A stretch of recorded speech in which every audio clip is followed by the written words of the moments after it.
ఇక రీసెంట్గా మీ ఫ్రెండ్, మీ సహనటుడు, co actor Chandu చనిపోయిండు.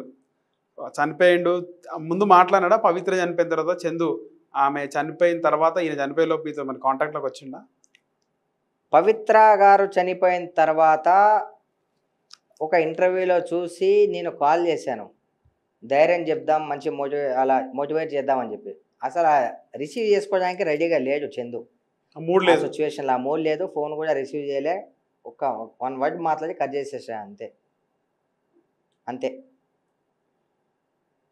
కానీ ఎలా అయితే ఏంది, చందు చనిపోయాడు, ఆమె చనిపోయింది. ఫోన్ లిఫ్ట్ చేసి కట్ చేసినా లేకపోతే లిఫ్ట్ చేసి మాట్లాడాడు. మామ అని మాట్లాడాడు. మామ మాట్లాడే మూల్య అని చెప్పి కట్ చేసి మూడు లేదు మామ అని చెప్పి అంతే పెట్టేసి. నవ్వు. ముందు నుంచి తెలుసా నీకు స్టోరీ వాళ్ళది? పవిత్ర ముందు నుంచి నాకు తెలియదు బ్రదర్. ముందు కొంచెం తెలుసు కానీ రూమర్స్ ఏమో అని అనుకున్నా నేను. కామనే కదా, కామనేగా రూమర్స్ ఏమో అనుకున్నా. తర్వాత తెలియడం జరిగింది. మనం ఎంతవరకు చెప్పాలో అంతవరకే చెప్తాం మనం. అంతకుమించి ఏం చెప్పలేం కాబట్టి. సరే, ఎలా చాలా రీల్స్ కూడా చేస్తారు కదా, ఎన్నో చేశారు. ఎలా అయితే ఏంది, చనిపోయిన వాళ్ళ గురించి ఎందుకు పదే పదే టాపిక్. ఎట్లా ఉంటుండే మీతో చందు? ఎట్లా మంచి వ్యక్తి, వ్యక్తిగతం చాలా మంచి వ్యక్తి. ఉమ్. అలా ఇంకా వాళ్ళ గురించి ఇక మాట్లాడుకోవడం కూడా వేస్ట్.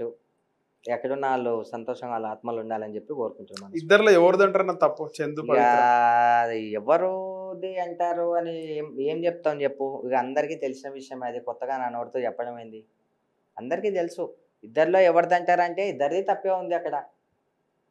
ఇద్దరిది తప్పే ఉంది. ఇక వాళ్ళని కాకుండా ఇక తప్పు ఉంది జరిగిపోయింది. ఇక దాని గురించి వేస్ట్. ఇక మాట్లాడడం ఆ టాపిక్ గురించి వేస్ట్. మీరు కొంచెం డీటెయిల్గా చెప్తారు. గతంలో కూడా మొన్న రీసెంట్గా కూడా ఇక అందరికీ చెప్పి ఇక పదే పదే అది చెప్పడం కూడా నాకు ఇష్టం లేదు బ్రదర్. ఇష్టం లేదు. దాని గురించి వదిలేయండి. అలా అంటే మీకు ముందు నుంచి తెలుసు కదా ఎట్లా ఏంది? ఇక నాకేంది బ్రదర్, చాలా మందికి తెలుసు. ఇప్పుడు సిటీ మొత్తం దాని గురించి స్ప్రెడ్ అవుతుంది. మొత్తం అంతా అదే తెలుసు. ఇక పవిత్రని ఎప్పుడైనా కలిసినారా మీరు? లేదు, ఎప్పుడు కలవలేదు బ్రదర్. విన్నాను కానీ కలవలేదు.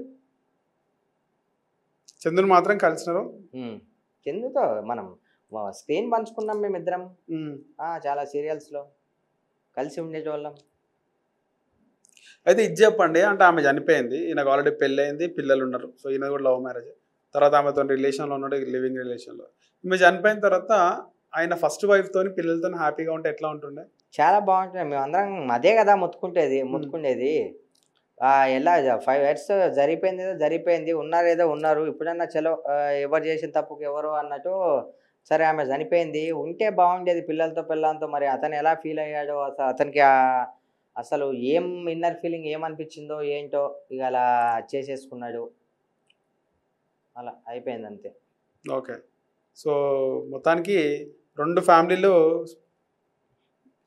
ఫ్యామిలీలలో ఎక్కువ నష్టం చందు ఫ్యామిలీకే జరిగింది. చందుకు చిన్న పిల్లలు ఉన్నారు, వాళ్ళ వైఫ్ ఉంది. ఆమె పిల్లలు పెద్దగానే ఉన్నారు. ఎప్పుడో మొగుడిని కూడా వదిలేసింది ఆమె. ఎక్కువ నష్టం అంటే చందు ఫ్యామిలీకే. పవిత్ర లైఫ్ ఎంజాయ్ చేయాలనుకుందాను. అంటే పెద్ద అయిన పిల్లలు ఉన్నారు, మనం చూస్తుంటాం రీల్స్. దాన్ని ఎంజాయ్ అయినే కదా భయ్య అంటారు. ఏమంటారు చెప్పు. అన్న వదిలేసింది ఇంకా భర్తని. అంటే బిఫోర్ 15 years అవుతుందేమో, 20 years నిన్న ప్రకారం భర్తను వదిలేసి.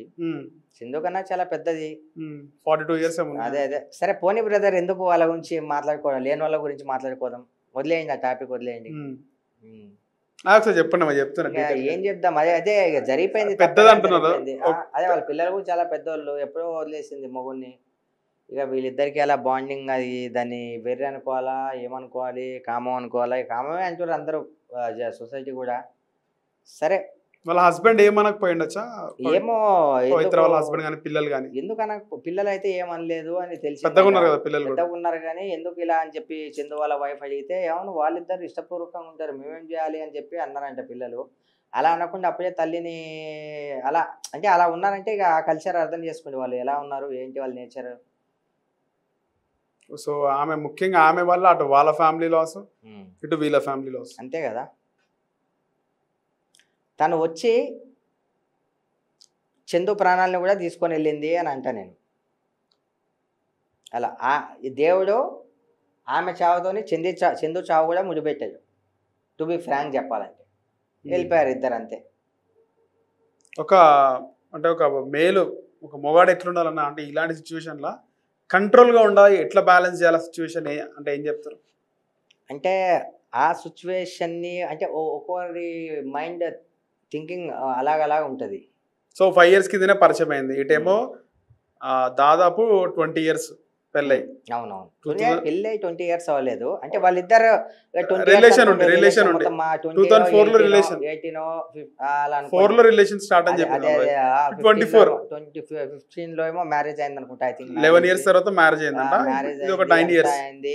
ఇగో ఏదైనా సరే ఇగో గాచారం మారేతో కుదా చాకరేగా అన్నట్టు. అంటే 5 years రిలేషన్, అటు వైఫ్ తోనేమో 20 years రిలేషన్ కదా, పైగా పిల్లలు ఉన్నారు.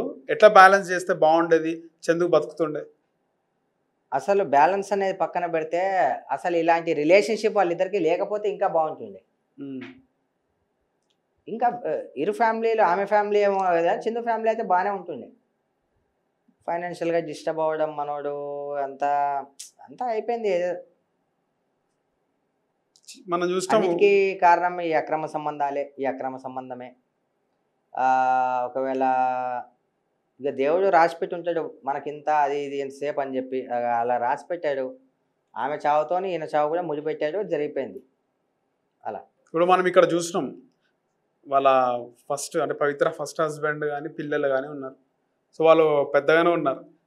హస్బెండ్ కానీ పిల్లలు కానీ ఈవెన్ ఏమన్నా వారించే ప్రయత్నం అంటే ఈ రిలేషన్కి ముందు చెప్పే ప్రయత్నం, ఇది తప్పు కదా, ఎవరు కూడా ఊరుకోరు కదా నార్మల్గా, పిల్లలు కూడా మన కల్చర్లో అయినా మన తెలుగు దాంట్లో అయినా. వాళ్ళ పిల్లలు కూడా ఏం చెప్పాను కదా, పిల్లలు కూడా అలా చెప్పలేదంట. ఇక ఇద్దరికి చెప్పారంట కూడా, ఆ ఫ్యామిలీకి ఈ ఫ్యామిలీకి ఇద్దరికి చెప్పారు. ఆ ఫ్యామిలీలు కూడా ఒప్పుకున్నారంట. వాళ్ళ చందు వాళ్ళ భార్య కూడా సరే ఉండు, అక్కడే ఉండు నువ్వు, మరి మాకేం చేస్తావో చేయి అని చెప్పి అని అన్నదంట. నెల డబ్బులు కూడా పంపిస్తాడు, 30,000 పంపిస్తాడు. 30,000 అవును, 30,000 పంపిస్తాం అంట. ఇక మరి ఏమో అప్పుడే వాళ్ళు అన్ని పోలీస్ స్టేషన్లు హ్యూమన్ రైట్స్ అన్నీ అయిపోయినాయి. మరి ఇక జరిగిపోయింది అంతే. ఇక అలా ఏం చెప్పలేము, వాళ్ళకి చనిపోయిన వాళ్ళ గురించి మాట్లాడలేము, ఇంకేం చెప్పలేము. ఇండస్ట్రీలో ఇవన్నీ కామన్ అంటారు కదన్నా. ఇండస్ట్రీలోనే అని కాదన్నా, ఏంటంటే ఇప్పుడు వెలుగులేక వస్తుంది ఇండస్ట్రీ ఒకటే, కానీ ఇండస్ట్రీ కన్నా ఎక్కువ బయట చాలా జరుగుతున్నాయి. మన సమాజంలో చాలా ఇండస్ట్రీలో 70లో 20% జరిగితే 50% సమాజంలో జరుగుతున్నాయి. ఇండస్ట్రీ అనేది వెలుగులోకి వచ్చింది కాబట్టి ఫేమ్ అయిన వాళ్ళనే ఫోకస్ చేస్తున్నారు కాబట్టి వాళ్ళు మాత్రమే బయటకు వస్తున్నారు. మీరు సమాజాన్ని కూడా కొంచెం బాగా చూస్తే ఎన్నో ఇలాంటి ఎన్నో కొన్ని లక్షల కుటుంబాలు బయటపడతాయి. బొక్కలు బయట తవ్వితే బొక్కలు చాలా బయటపడతాయి. లక్షల కుటుంబాలు చెప్తున్నా కదా, లక్షల కుటుంబాలు. ప్రతి ఒక్కరికి ఎక్కడో ఒక దగ్గర ఉంటుంది అంటారు. ప్రతి ఒక్కరికి అని చెప్పను కానీ కొంతమందికి అని చెప్తాను. ఇప్పుడు మన దారుణమైన స్థితిలో ఉంది అంటే మన కోర్టు ఇచ్చినట్టుంది కానీ కోర్టు కూడా అన్న, కోర్టు ఏమని ఇచ్చింది? ఓకే, ఇష్టపూర్వకంగా మహిళకి, అదే మహిళకు కానీ ఎవరికైనా సరే ఇష్టపూర్వకంగా మీకు ఎవరైనా నచ్చితే వాళ్ళతో రిలేషన్షిప్లో ఉండొచ్చు అని ఇచ్చింది. కానీ ఎప్పుడు మీకు పెళ్ళి అయితే వాళ్ళకి డైవర్స్ ఇచ్చి, మీ ఇద్దరికి సెట్ అవ్వకపోతే వాళ్ళకి డైవర్స్ ఇచ్చిన తర్వాత అప్పుడు ఇలా ఉండొచ్చు అని ఇచ్చింది కోర్టు. మీరు వైఫ్ ఉండగా హస్బెండ్ ఉండగా లివింగ్ రిలేషన్షిప్లో ఉండండి అని ఏ కోర్టు తీర్పు ఇవ్వలేదు. సగం మందికి తెలియదు, ఇచ్చేసింది కదా అని అనుకుంటున్నారు, కానీ దానికి కండిషన్స్ ఏమున్నాయని సగం మందికి తెలియదు.